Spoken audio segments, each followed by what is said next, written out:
Você já ouviu falar dos votos de obediência, pobreza e castidade dos franciscanos?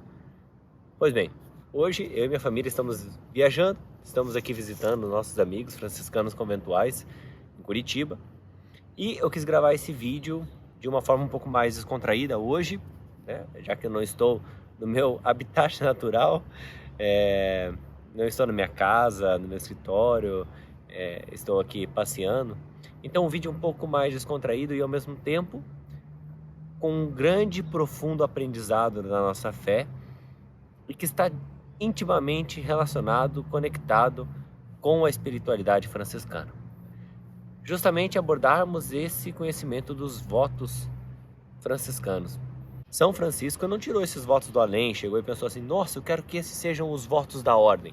Não, muito pelo contrário. Eles são os conselhos evangélicos. São conselhos que nos foram entregues, né, por nosso Senhor Jesus Cristo, pela sua revelação. E esses conselhos, São Francisco elevou-os ao nível de votos. O que é um voto?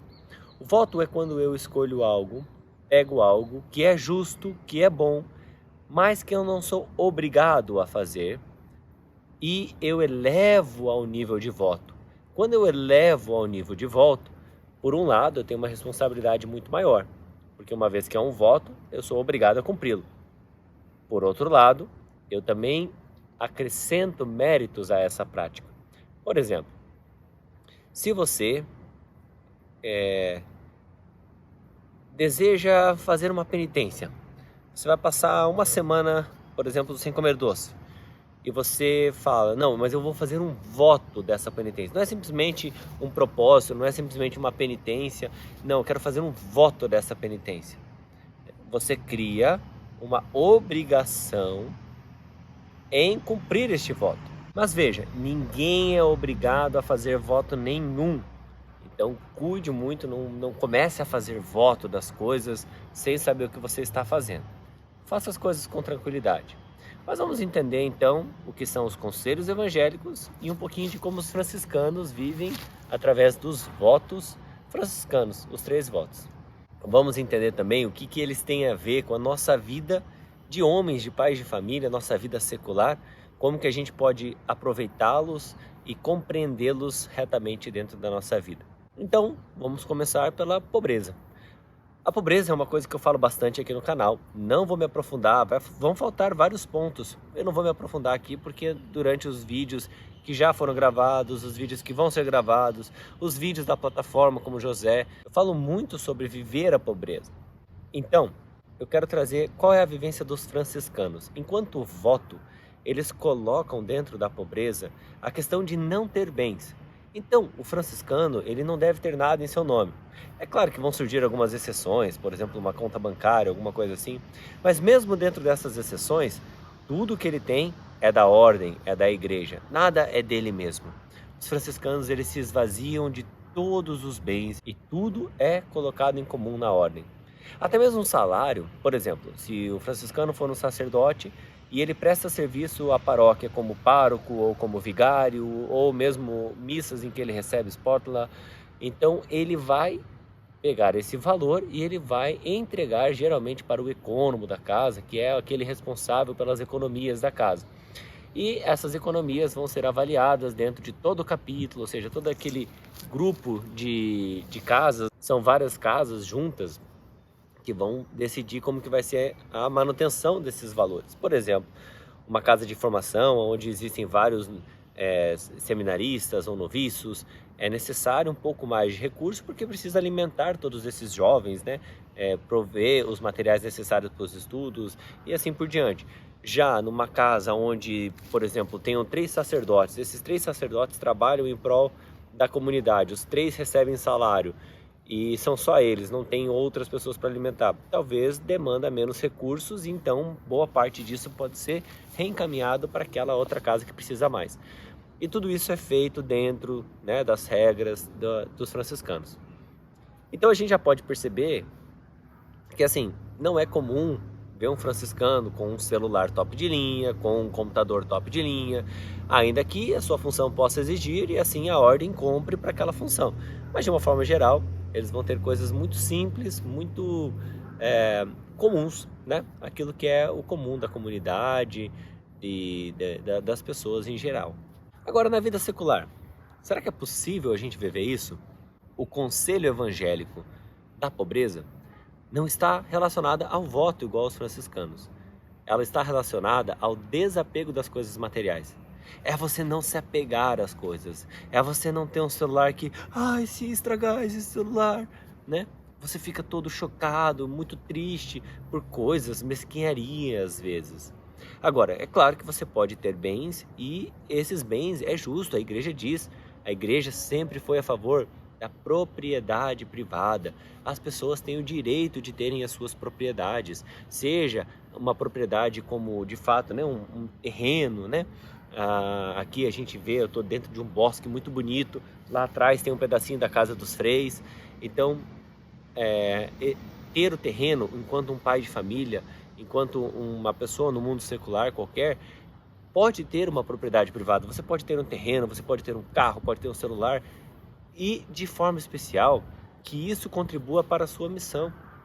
Então, tudo que você tem é para contribuir para a missão, é para contribuir para a glória de Deus. E nós temos essas coisas sabendo que somos administradores. E se Deus quer hoje e não quer amanhã, nós aceitamos de bom grado. Lembrando o que é que Deus espera de nós através desses bens que Ele nos dá acesso.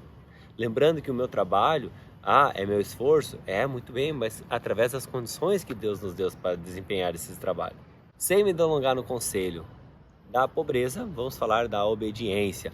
A obediência, ela está relacionada sempre à verdade. Cristo é a verdade e a verdade é soberana. O que significa soberana? Ela está acima de todas as coisas. Como a verdade está acima de todas as coisas, tudo está submisso à verdade. Já falamos sobre submissão, especialmente sobre a submissão da esposa, mas aqui eu vou retomar um pouquinho esse assunto porque é a mesma coisa, é o mesmo assunto. Sermos obedientes significa sermos submissos. Ou seja, olhando para a ordem das coisas, eu sei qual é o lugar de cada coisa. Não é que uma coisa é melhor do que a outra. Não é que uma coisa é mais importante do que a outra. É que cada coisa tem o seu lugar e ela sempre deve responder à superior.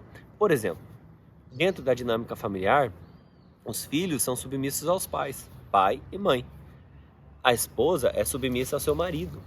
Mas submissa totalmente, cegamente?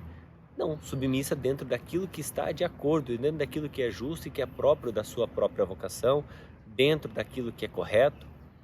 Então, o marido justo, o marido que vai ser um bom marido, que vai obedecer às autoridades superiores, já vamos falar quais são as que o marido obedece.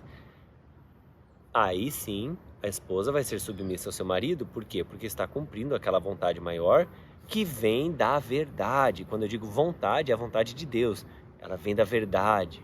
Então, a quem o homem é submisso, afinal? O homem, ele vai ser submisso sempre, em última instância, à verdade, a Cristo, a nosso Senhor, mas mais proximamente, ele vai ser submisso às leis da igreja, conhecendo as leis da igreja, conhecendo os mandamentos, obedecendo-os, aplicando-os. Então, o homem, ele é o responsável por aplicar os mandamentos dentro da família. Também aos poderes legitimamente constituídos. A gente vê que Jesus, quando Pilatos disse, não sabes que tem o poder de te tirar a vida ou te poupar a vida? Jesus responde o quê? Não terias poder nenhum se não lhe fosse dado do alto. Então então Jesus, né, sendo ele o Rei dos Reis, ele em si mesmo, o soberano, porque ele é a verdade, e a verdade é soberana. Ele mesmo sendo soberano, ali naquela condição humana, ele obedece aquela lei, que inclusive era uma lei injusta, né? Não quer dizer que nós devemos seguir todas as leis injustas. Nós devemos sempre fazer um discernimento. Sempre quando uma lei ela é injusta e ela vai prejudicar aquilo que está submisso a você, Nero! Nero! Oi? Oi, Nero! Oi! Oi, Nero! Ah, não, eu estava aqui gravando meu vídeo, fui atacado por cães selvagens. Não, são os cachorros aqui do seminário. Mas então o que eu estava falando? Sobre as leis. Se uma lei vai prejudicar aquilo que é justo, vai prejudicar a sua família, aquilo que está submisso a você, você não deve cumprir essa lei. Você deve sempre prezar a verdade. Então, se a verdade diz, por exemplo, que os pais possuem a autoridade, o direito e a obrigação de educarem os seus filhos, uma lei não pode ser contrária a isso. Tá bom, né? Tá bom. Entendi. Ele não gosta que faça carinho nela. Ele fica brabo. Passando para o próximo conselho evangélico, a castidade. Veja, existe uma diferença entre castidade e celibato. Eu tive que adaptar aqui o vídeo porque meu amigo não está deixando eu gravar agora. Mas existe uma diferença entre castidade e voto de celibato. A castidade significa você cuidar do seu corpo, que é templo do Espírito Santo, dando a ele aquilo que é próprio e justo. Por exemplo, para um homem solteiro, ou mesmo uma mulher solteira, uma pessoa solteira de forma geral, viver a castidade é não ter relações, cuidar do seu corpo, manter a virgindade, não mutilar o corpo, isso já é para todos os estados, né? Não mutilar o corpo, não causar marcas no corpo, honrar de fato o seu corpo, porque é templo do Espírito Santo. Agora, para um homem casado, por exemplo, manter a castidade significa você entregar para Deus o seu corpo, e dentro do casamento, isso é a geração de filhos. E é por isso que existem os atos próprios do matrimônio, em que homem e mulher são chamados a cumprirem. Então, ter as relações matrimoniais, conjugais, faz parte da castidade. Ser casto é entregar-se ao seu cônjuge. Marido se entrega à sua mulher, mulher se entrega ao seu marido. E ter amor em fazer isso. Por isso que não se façam de difícil, que se entreguem um ao outro, com amor, com paciência, com carinho, que um não force o outro, mas ao mesmo tempo não se fique afastando. E é claro que em momentos em que não se pode ter relações, que mantenha-se a pureza, mantenha-se a castidade, não buscando prazeres venéreos, prazeres individuais, egoístas, e que se mantenha e se guarde por aquele que você ama. Porque não é apenas o ato em si que consuma o matrimônio, mas a consumação, a primeira vez, é claro, mas não é somente o ato em si, mas é você manter o carinho, você dar atenção, você cuidar da pessoa que você ama. Tudo isso faz parte de manter a castidade para quem é marido e mulher. Agora, os namorados, totalmente diferente, não devem ter relações, devem manter longe de situação próxima de pecado. Eu tenho uma live antiga aqui no canal sobre o namoro santo, é um pouco antiga, mas o conteúdo é muito bom. E eu posso fazer novamente uma outra.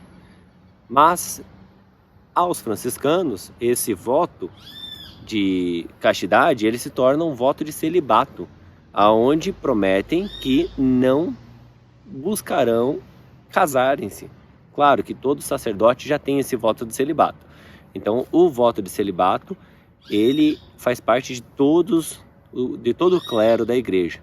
Mas mesmo os religiosos, os irmãos, que não são sacerdotes, também possuem o voto de celibato dentro de todas as ordens religiosas, mas aqui nós estamos especificamente falando dos franciscanos. Bem, agora eu ganhei um pouco mais de paz dos cachorros, mas a mensagem que eu queria trazer para você hoje era justamente essa, que os conselhos evangélicos são para todos os fiéis, que todos nós devemos buscar os conselhos evangélicos, para que então a gente saiba cultivar a pobreza através do desapego das coisas materiais, do dinheiro, das coisas passageiras, a obediência, buscando ser obediente à verdade, obediente aos mandamentos da igreja, obediente ao magistério da igreja.